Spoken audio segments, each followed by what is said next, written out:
महाभारत वेदों में समावेद और इंद्रियों में मन श्रेष्ठ है, उसी प्रकार पुराणों और वेदों के सर्वस्व उस प्राचीन व्रत को मैं तुमसे कथन करता हूँ। तुम उसे स्थिर चित्त से सुनो। पूर्व काल में जिस व्रत को तुमने किया था उसी के प्रभाव से तुमने मेरी पत्नी का स्थान प्राप्त किया। प्रेयसी होने के कारण ही मैं तुमसे इस व्रत को प्रकट करता हूँ। भाद्र मास के शुक्ल पक्ष हस्त नक्षत्र से युक्त तृतीया तिथि के दिन इस व्रत का अनुष्ठान करने से त्रिविध ताप एवं पाप स्त्रियां मुक्त हो जाती हैं। हे देवी, पूर्व काल में इस महाव्रत को तुमने हिमालय पर्वत पे किया था। उन सभी पूर्व वृत्तांतों का आज मैं तुमसे वर्णन करूंगा। पार्वती ने कहा, हे नाथ, मैंने इस उत्तम व्रत को किस प्रकार किया था, उन सभी वृत्तांत को मैं आपके मुख कमल से श्रवण करना चाहती हूँ। तब शिवजी बोले, पार्वती,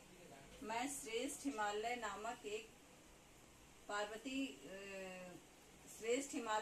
एक पर्वत है जो अनेक प्रकार की भूमि तथा विविध वृक्षों से परिव्याप्त है। उस पर्वत पर अनेक प्रकार के पक्षी, मृग, देवगण, गंधर्वगण निरंतर गान किया करते हैं। उस पर्वत की चोटी स्फटिक, स्वर्ण, मणि और मूंगों से सुशोभित है। वह पर्वत आकाश के समान ऊंचा है। उसकी चोटियां सदैव बर्फ से ढकी रहती हैं तथा गंगा निरंतर निनाद होता रहता है।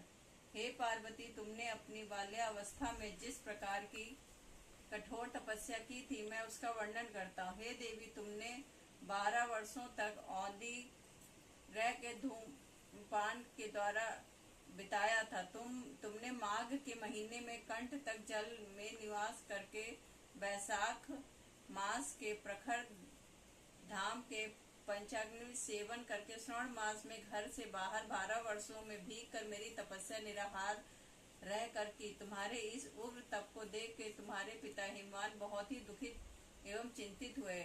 वे तुम्हारे विवाह के विषय में चिंतातुर हो गए कि ऐसी तपस्विनी कन्या के लिए वर कहाँ से उपलब्ध हो सकेगा।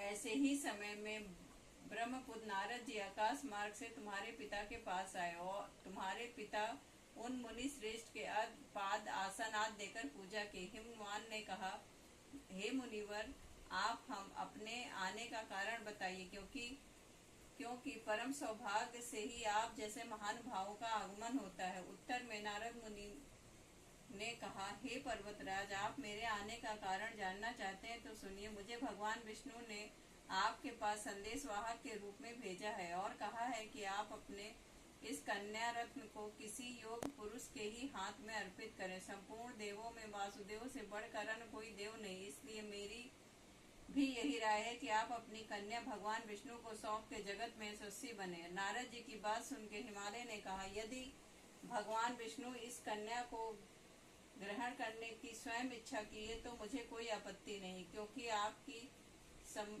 सम्मति है। इसलिए आप आज से इस संबंध को निश्चित ही समझिए। हिमवान द्वारा इस प्रकार के निश्चयात्मक उत्तर पा के नारद जी